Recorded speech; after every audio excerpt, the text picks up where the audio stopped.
Hi, everyone. You are now tuning into another episode of Conversations with Filmmakers podcast.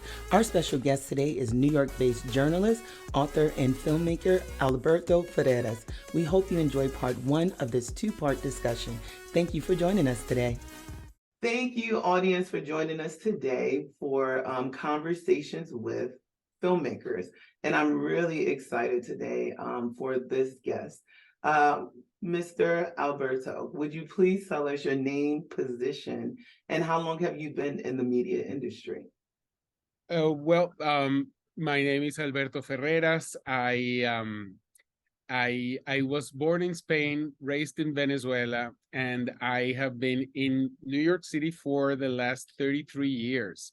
Wow. And I studied journalism originally because back then, this is gonna sound prehistoric, but then there was no, like being a filmmaker was like, what? You're gonna be who?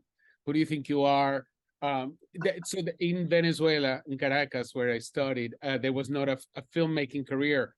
You could be a journalist, and as a journalist, you could choose media or, what they called audiovisuals, or advertising or press.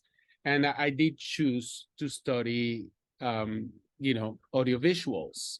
And so I studied film and television, and then I came to New York to do a master's degree. And I got very lucky. I worked a little bit in Venezuela before I got here. But really my career began in New York City. I got my first job working for MTV back in the early 90s.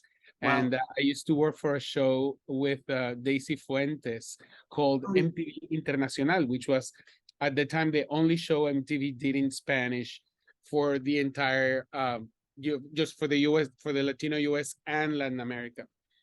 And you know what? I love the way that you just pronounced that. Could you tell us the name of that show again from EV? Oh, MTV Internacional with Daisy Fuentes. I love that. I love Daisy. Daisy, and I mean, it was, to be honest with you, it wasn't easy. It was a lot of work, but I think it was a wonderful way to start, and to learn and to realize that, you, even if you go to a great school, this is the business that you learn when you do it.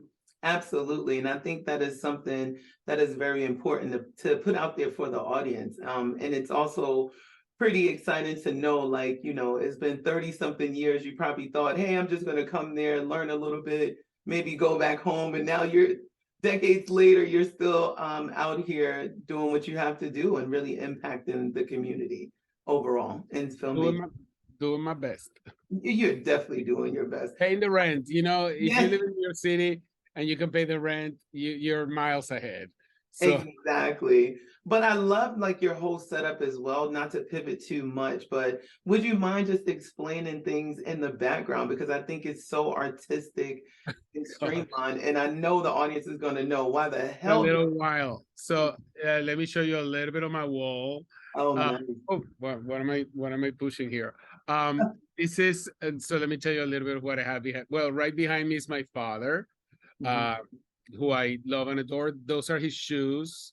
Oh, nice. Because, something, I think they're so personal. I wasn't going to throw them out. So I'm like, instead of putting something else on the wall, I'm going to have his shoes because, if I can walk in his shoes, I'm doing a fine job.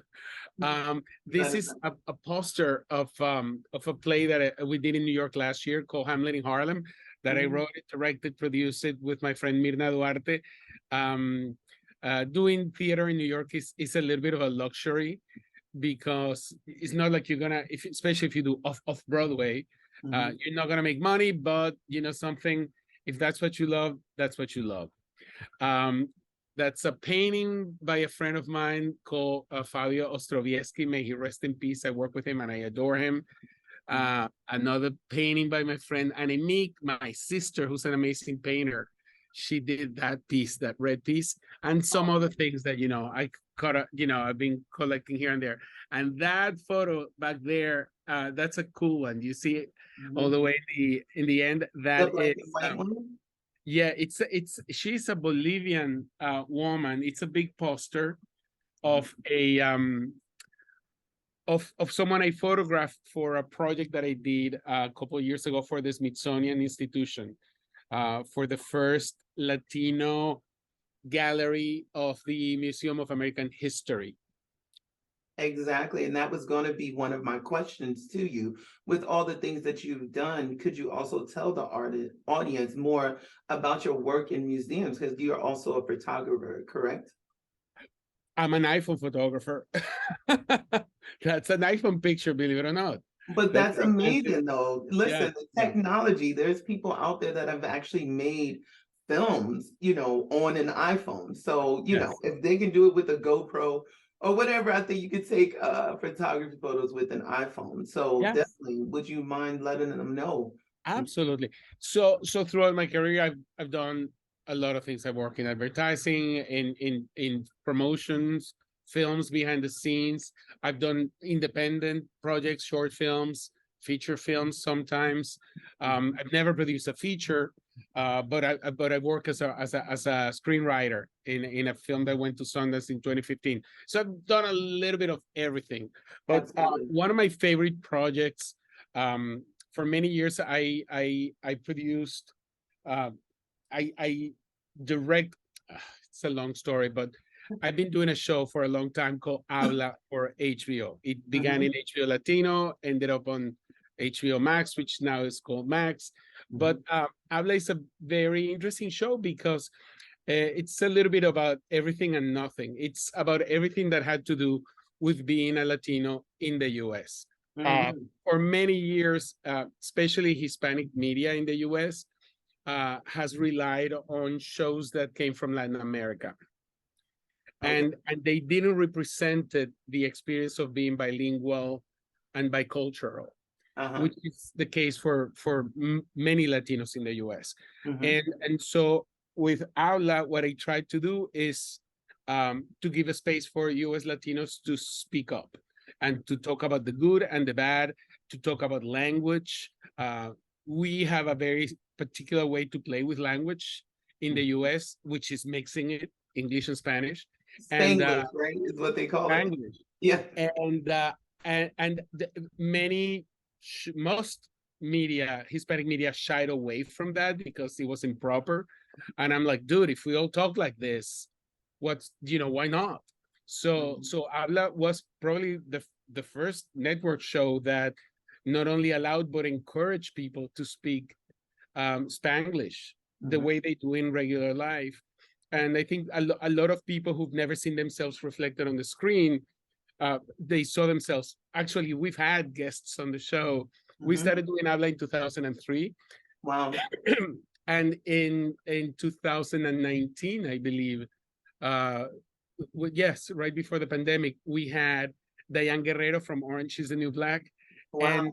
and she was a guest of the show who had seen the show when she was a child. She was Wow. super young, and she was like, "That was the first time I saw myself on the screen." I mean, I saw someone like me. So That had anyway, to be special, because yeah. Habla ended up being a little bit of a anthropological study on the Latino experience. A few years later, the Smithsonian Latino Center, that's what it was called back then, Mhm. uh, they brought me in as a content curator for a project to create the first Latino gallery in the Smithsonian system, which is now exists. It's called the Molina Gallery in the National Museum of American History in Washington, D.C. Wow. So work with them, discussing ideas and angles, and they ended up commissioning me a 15-minute video, which is now on display at the Molina Gallery. It is called Somos, and that picture, just to wrap it, it's one of 150 portraits of Latinos Wow. that I had to take to create that video, and That was amazing. they're people love them. They're very simple. They were again taken with an iPhone, and not even the latest iPhone. It was like 2 iPhones ago. But the thing when you talk about Latino identity is that it is so diverse and so complex that it takes a little bit of time to explain a reality and Absolutely. to debunk whatever myths or stereotypes have been established about what it's like to be a Latino in the United States. Yeah, and I can completely understand that as a Black American as well. My family is really from the South. I was born in Brooklyn, but then I moved to the South as well. So I bounce back and forth, and I completely understand that where these misconceptions definitely in the media sometimes, and these assumptions as well. I think it's so excellent that a lot of Latinos can be multilingual and everything as well, and be in these spaces. And I really appreciate you highlighting all the hard work that you've actually done. Who knew so many years later, after coming here from so far, you'd be in the Smithsonian with your iPhone art, right? And now a word from one of our sponsors. After starting my podcast, I needed to hire the pros to market the content. Are you looking for digital success? Look no further. World Boss HQ is your strategic partner. Their experts turn your vision into a digital masterpiece. From stunning websites to powerful marketing, they've got you covered. Startups or established businesses, they are your one-stop solution. Visit worldbosshq.com. That is WORLDBOSSHQ.com and unleash your potential today. World Boss HQ Digital Marketing. Your online empire awaits. We are excited to bring you this world exclusive teaser from Bad Rabbit Pictures and Movie Pods. They are presenting Age of Prophecy, a sci-fi fantasy podcast done in the style of the radio dramas of yesteryear. Coming soon to all streaming platforms. Visit www.moviepods.com or www.anukechronicles.com for all the release dates. You won't want to miss this one. Your myths were born from our history. Let's check it out.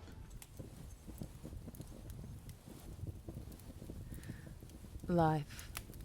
A vile, messy sequence of events before we die.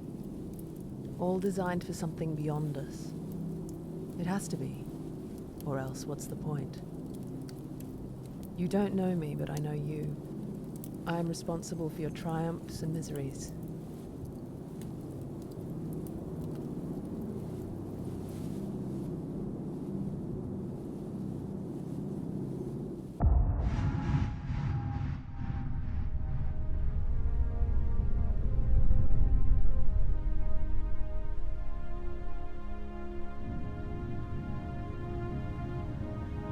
I am Zira and Nilzor, and to truly understand your own story, you must know mine.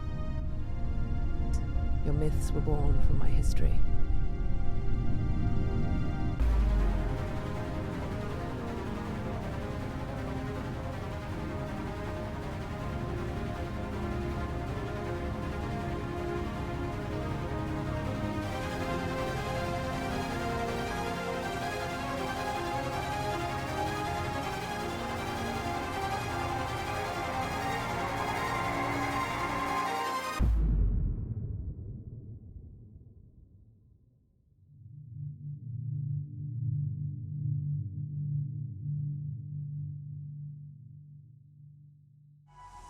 Hi there, and welcome back to Conversations with Filmmakers podcast.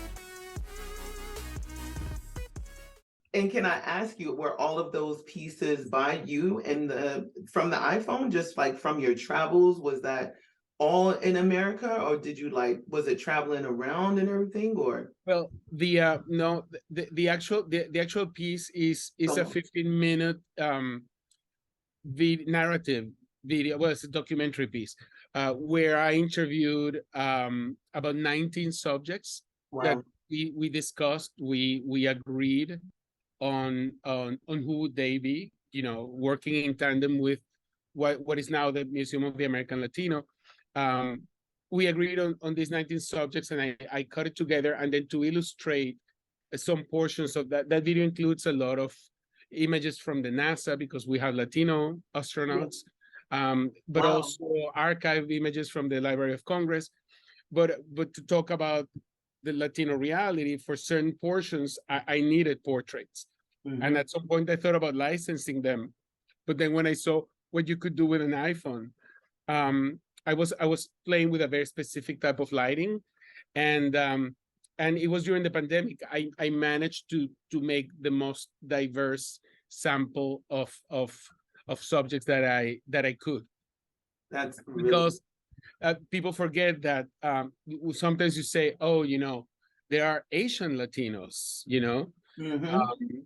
but it's not something that started yesterday. There's been an Asian presence in Latin America since Mhm. the 1800s, and same thing with the Middle East. Mhm. Latinos, we really are. A friend of mine says it's not a melting pot; it's a sancocho. It's just uh, it's a little bit of everything. Even people in Spain, in my opinion, they cannot claim to be 100% European. I mean, maybe somebody does a DNA test on a specific person, but the Middle East, the Roma people, the Gypsies, everybody went through Spain. So it is very much in the Hispanic DNA to mix and mingle and yeah. Exactly. I mean, you know, a thing now is like people realizing like the Afro Latino, you know, which is another major thing like that, you know, the buzzword now in the media a lot of times and stuff. But to go back as well for your HBO series that you did, that's a docu-series that's what, a runtime of 1 hour, I believe, when you're interviewing people, or Yeah, well, Habla is their specials. Sometimes the later ones were an hour. Mhm. Before, for some crazy programming reason, they would split them in two parts. So let Okay. me just with my email because we keep getting Can these you, things. can you please, sir? What? Let me turn something off here. I wasn't talking to you. Why are you listening to my conversation? We know that you're very busy, so my Sorry. my car does that sometimes, and I'm just like, why are you listening in? I do not need the mobile assist right now. Thank you. Yeah. You What? know, but we know that you're a very hardworking person. Will they be able to like stream those episodes still at HBO Yes. Max? Could you give them some details on that? Because I'm sure there's viewers that are watching, someone like yourself, they want to know where they can see your content. Of course. So there's seven. I think there's about 12 right now. Last time I checked, they keep them in their library. It's you Oh, go to that's nice. Max, and if you type the word Habla, Habla, you're gonna find a bunch of them. I'm gonna go backwards. Habla Now, Habla Loud, Habla y Vota, Habla y Habla, Habla Más, Habla Texas. I There's love it. and every show has multiple voices. We would have like short interviews. It changed through the years because we felt that we had to go a little deeper into the experience. At the beginning, we had a lot of chancleta jokes, which is, for those of you who don't know what a chancleta is, it's a Yeah, flip. the slipper throw. Exactly. Latino mothers, you can use it as a weapon. Yeah, the Um, accuracy of it all. Halfway across the room, and it says like, bam, exactly. And leaves no mark. It's the perfect weapon in many ways. It's oh my goodness, we can get into that subject all day because I believe me, my grandmother in the South did not play. It was like, go and get your own switch from yeah, the absolutely. backyard. And the worst one that I ever did was a flexible green one because that sucker would whip back and forth and wrap around my leg. And I'm like, why did I do that? Those of you watching, we do not condone child abuse at all, but just a disclaimer, some of us grew up with people that were very strong personalities to make sure kids actually stayed in line and did not be disrespectful to all of those in the community. So Yes. And sometimes it only took one to learn a lesson and you moved and that's on. it. And now Yes. sometimes it's just a hard talking to. But but let But me ask so you. anyway, you can find a lot of Habla specials on HBO. Mhm. Every show has the later shows have like 12, 14 people. And we include, you know, from activists to Hollywood stars to like janitors to nannies. It's like the whole point of Habla was always to present the diversity and complexity of the community. And people who speak only Spanish, people who only speak English, people who speak both. Mhm. Now, an exciting message from our sponsors. When I decided to launch this podcast, I had the tools to find talent and market the show, but needed a skilled editor to bring it all to life. That's when I turned to Jacob Daly at redhawk.uk. His collaborative approach and swift revisions transformed my vision into reality. redhawk.uk, your one-stop solution for creative content services. Reach out to them.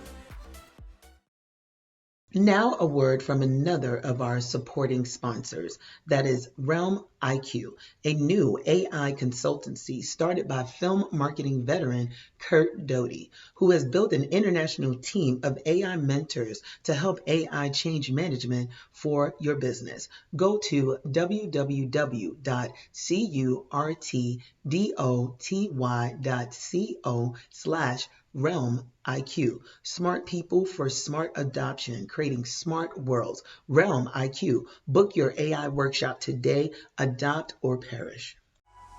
Hi there, and welcome back to Conversations with Filmmakers podcast.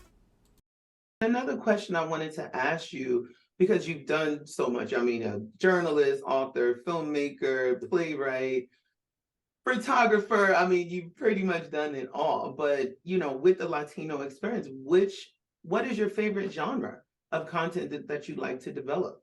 Because that's really important sometimes. Sometimes in our lane, we can do a lot of different genres, but which one do you enjoy the most? I think I am. Oh wow! Look at that. That got you stumped, and I love To come up with no. I would say that I'm passionate about storytelling, it. and try to find the best way to tell a story, and that changes with time. Sometimes we look at a movie and we say, "Oh wow, that hasn't aged so well." Because communication is a living thing. It changes. We get used to. Sometimes we feel, I don't know if it happens to you. You go to the movies and you feel like you've already seen this movie with different actors. They tell you the same story. Like, really? I do feel, and this is probably the most important thing that I'm going to say today. But when I first came to the US from Venezuela, I wasn't aware that there were Latinos in the US.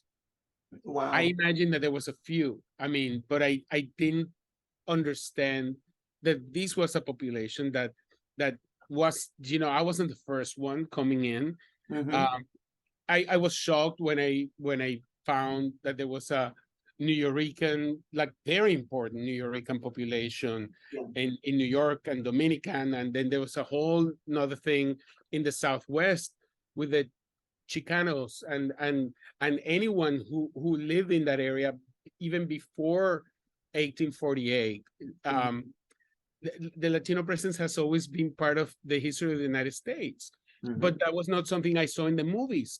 So for me, it was a little bit of a surprise.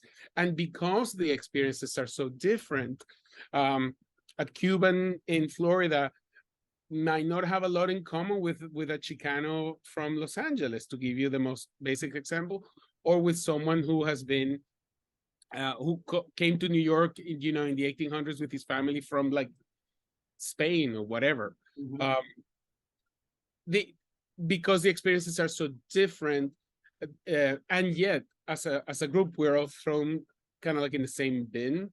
I spent a lot of time trying to understand what were the commonalities, what was it that we all had in common, so we could then create content for this population. So anyone who comes from that understanding and creates content, it doesn't matter if it's documentary or fiction or whatever, if I find it authentic and genuine and new, and it's a story that I haven't heard before, then I will absolutely gravitate towards that, and it's the kind of thing I want to do.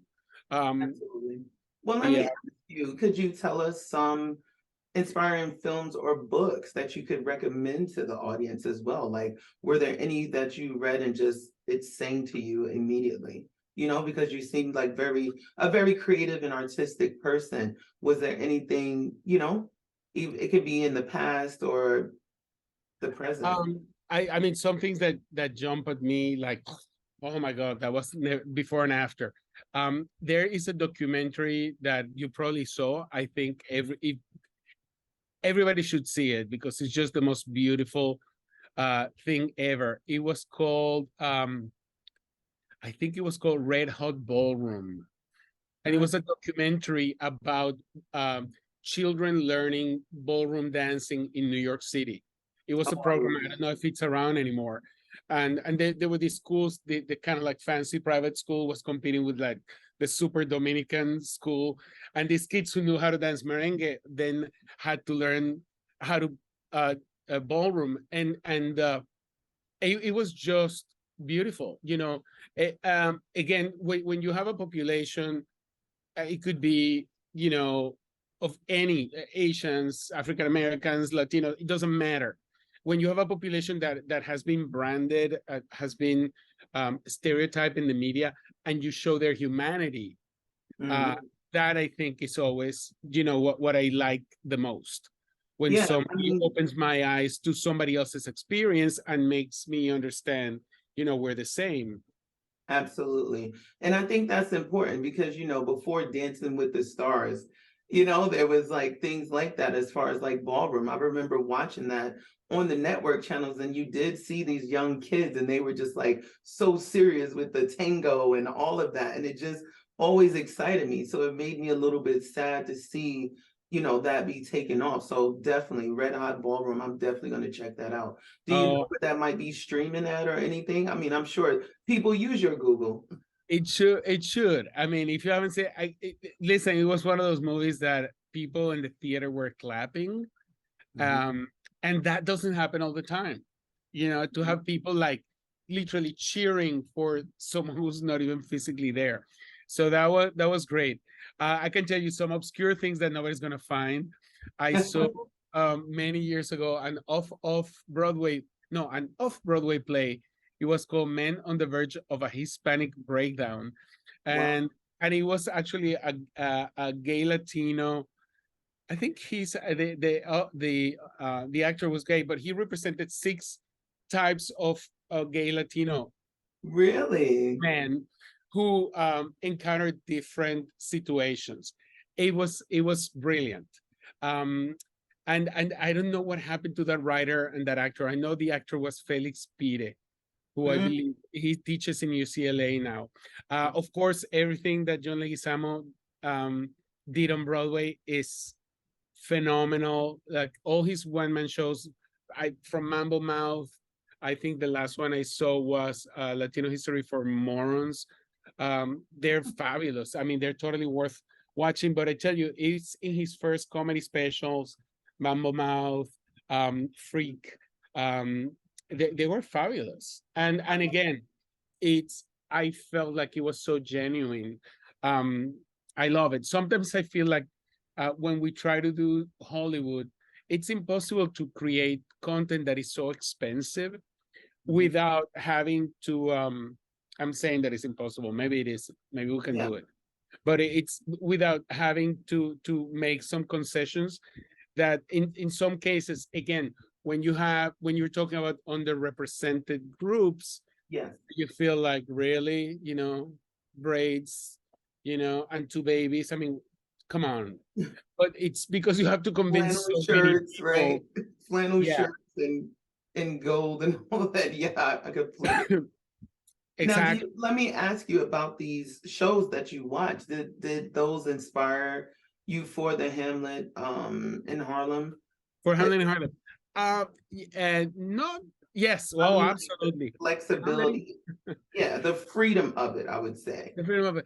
Yeah, I mean, I don't know. When you work in media and you write and direct and you do different and produce, um, when you come up with an idea that you want to create and protect as your own, you don't want anyone to come and tell you how to do it. Hmm. Then if the good news is that if you identify, then it's something you can take with you and run with it. The bad news is that it's going to take a lot of energy and time and money. Yeah. So you have to figure out a way to do something without going around asking people, oh, what do you think? And they would say, she's too tall, she's too short, maybe not. I don't like her accent. I mean, that is so incredibly that I do when I get paid. When I do advertising, you tell me how do you want it? Pink? Let's make it pink. You want it red? We're gonna make it red. I'll tell you what I think is best for this project, but there's a client. But when you are your own client, when you're saying, like in the case of Hamlet in Harlem, I have an idea, I want to do this play, and then what you need is to find allies who are going to give you the space, maybe some resources in order to do it. And for instance, for Hamlet in Harlem, I was very lucky because there's an institution in New York City. It's been around for 50 years. Wow. It's called Theater for the New City on First Avenue and 10th Street. It's not a Broadway theater. Mm-hmm. It's an strictly off Broadway theater with a lot of they've got Peabody Awards and Pulitzer Awards, and that's where Sam Shepard began his career.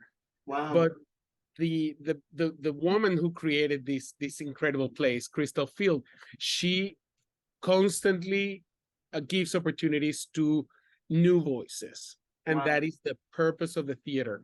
So you can show up with some crazy idea, and if she likes it, she's gonna say, okay, let's give it a stab. Wow. And I love that. And people need to know that as well. There's playwrights that might be watching this, that it is really inspired to go and seek out that. I think that's where there's a lot of limited resources out there as well. So you giving all of these great nuggets to the audience is amazing. You've just tuned into an episode of Conversations with Filmmakers podcast. We'd like to thank our guests for joining us and sharing their knowledge. This has been a production of Vonti Pictures, hosted by me, Vonti McCrae, a screenwriter and producer.